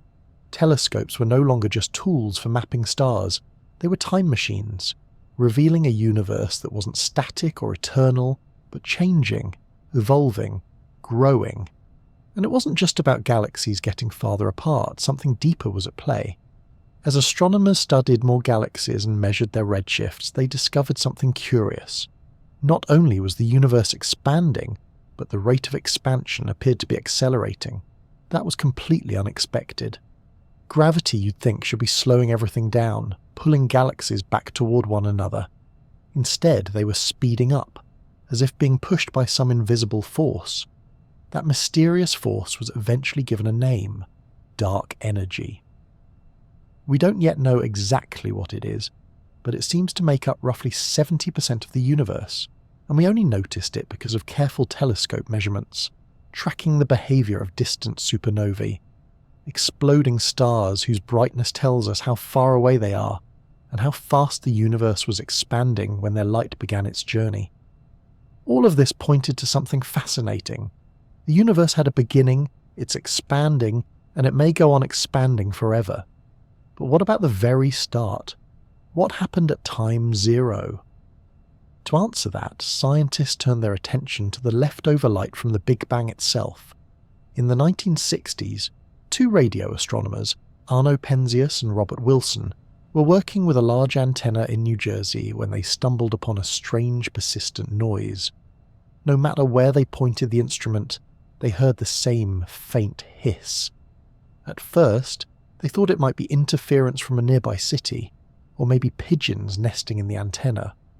But after some cleaning and head-scratching, they realized they had found something extraordinary. That faint signal was the cosmic microwave background radiation, light from the early universe, stretched by billions of years of expansion until it now appears as low-energy microwaves. It's the afterglow of the Big Bang, a thermal echo from when the universe was just a few 100,000 years old and had cooled enough for light to travel freely. Since then, satellites like COBE, WMAP and Planck have mapped this radiation in incredible detail, revealing tiny fluctuations in temperature, ripples that would eventually become galaxies, stars and planets. These subtle patterns also give us clues about what happened in the very first moments of the universe's existence. One of the key ideas to come out of this research is called cosmic inflation. According to this theory, in the first tiny fraction of a second after the Big Bang, the universe underwent a brief but unimaginably rapid expansion, growing from smaller than an atom to larger than a galaxy in less than the blink of an eye. Inflation helps explain why the universe looks so uniform in all directions, and why the cosmic microwave background is so smooth with only tiny fluctuations. It's a concept that stretches the imagination and space itself, and yet we've arrived at it not through philosophical pondering, but through careful measurements made by telescopes on mountaintops, in balloons, on satellites and across the globe. These instruments don't just collect light, they collect time. They give us a record of how the universe has changed, and they hint at what it might become. From the first glimpse of distant galaxies in fuzzy black and white images to the crisp redshift data of modern observatories, telescopes have taught us that the universe isn't a static backdrop. It's a living, stretching, glowing thing, always in motion, always revealing more, and perhaps the most humbling discovery of all, that the more we look outward, the more we find our place within this vast, expanding story. Small, yes, but part of something truly enormous and endlessly unfolding. Telescopes have come a long way since Galileo squinted through a tube and spotted the moons of Jupiter. We've built them bigger, smarter, and colder. We've put them on mountains, launched them into space, and even taught them how to correct their own vision. But astronomy, much like the universe it studies, never stops expanding. The question is, what comes next? It turns out the future of seeing far is full of bold ideas and seriously impressive acronyms. One of the most exciting projects on the horizon is the Nancy Grace Roman Space Telescope. Scheduled to launch in the mid-2020s, it's often described as Hubble's wide-eyed cousin. Where Hubble has a narrow field of view, Roman will be able to survey vast portions of the sky with incredible detail. Think of it as switching from a magnifying glass to a wide-angle lens without losing sharpness. Roman is designed to tackle big questions, literally.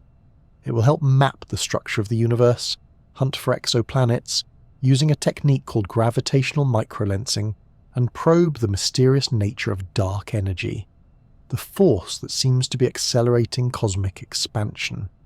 Its wide field of view means it can capture millions of galaxies in a single shot, offering a kind of cosmic census that could reshape our understanding of how everything is arranged. But if Roman is the next big leap, LUVOIR is the next cosmic vault. The large UV optical IR surveyor, LUVOIR for short, is still in the concept stage, but it's already aiming for the stars.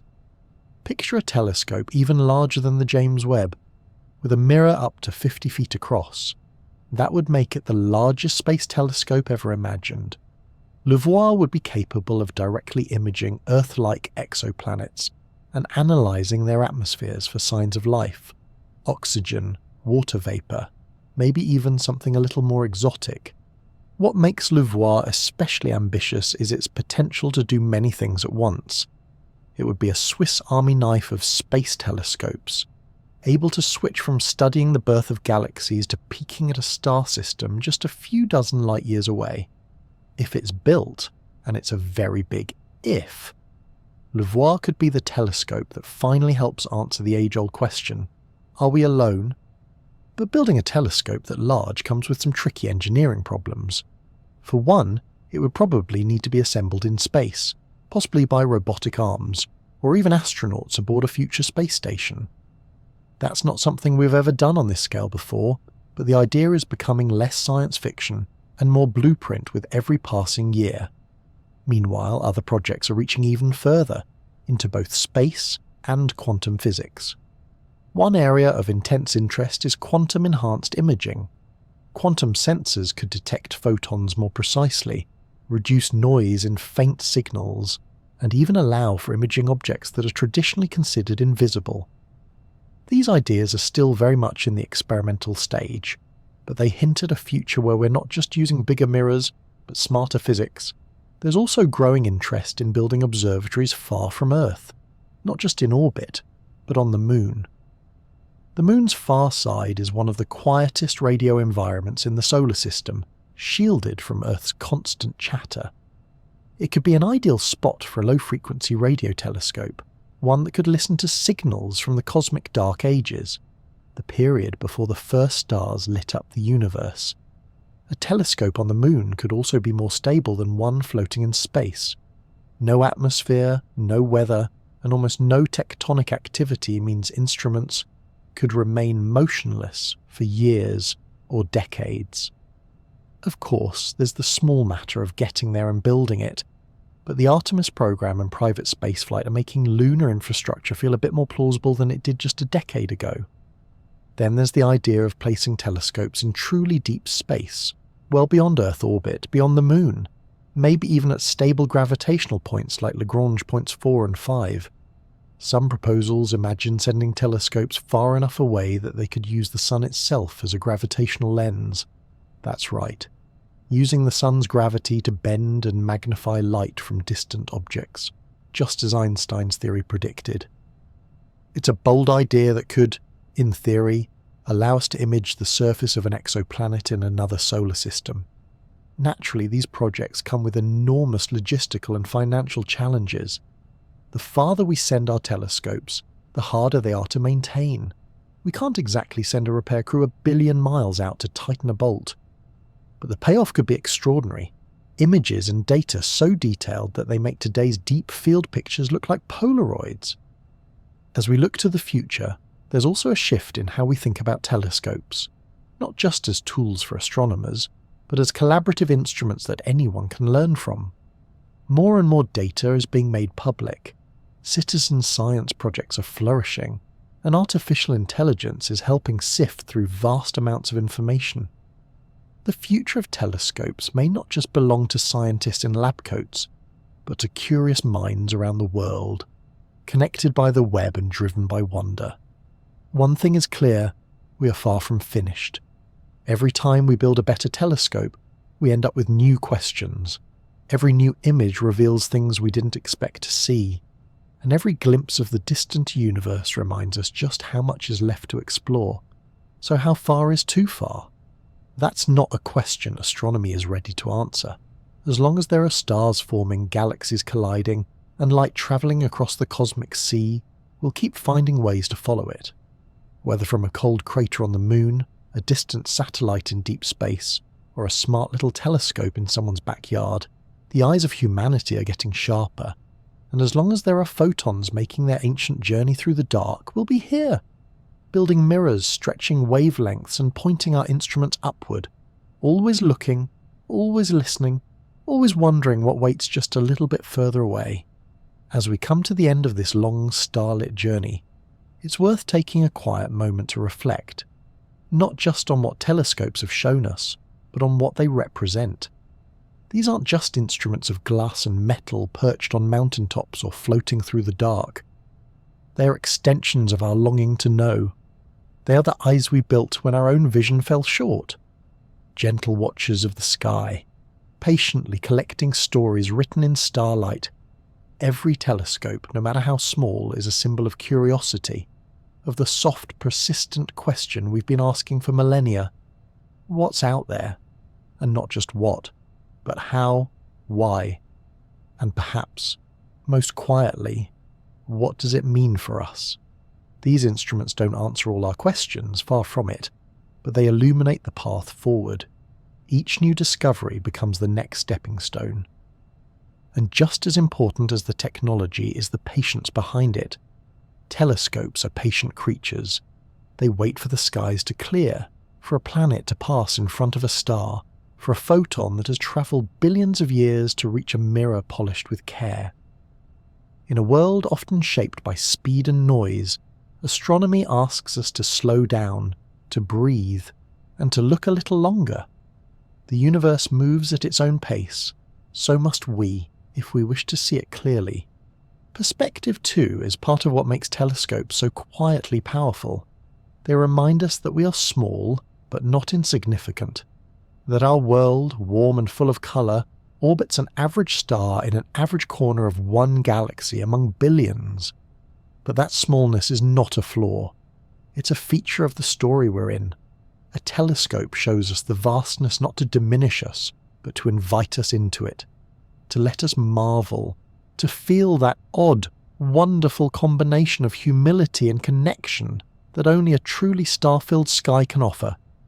And the sky is still full of light we haven't met yet. There are stars that haven't risen in our view, galaxies whose light hasn't yet reached us, phenomena we haven't even imagined. Somewhere out there, in the soft darkness between the stars, are answers to questions we haven't thought to ask.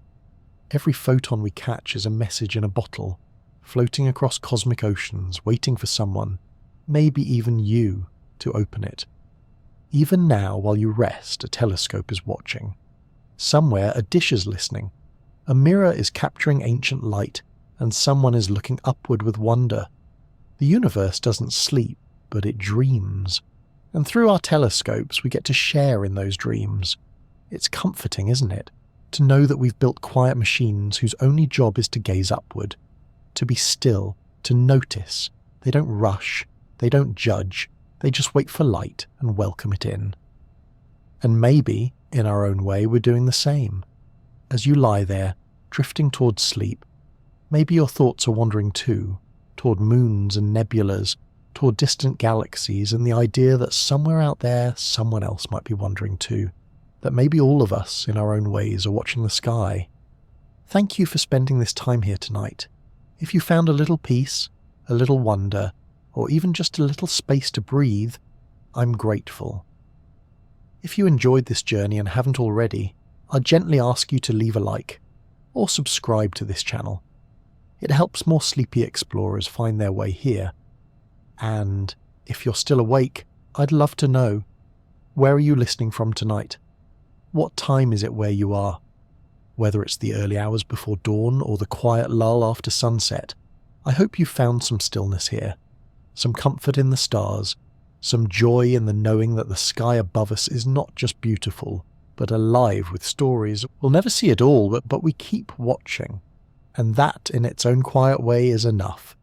Sleep well, gentle dreamer. The universe will keep watch.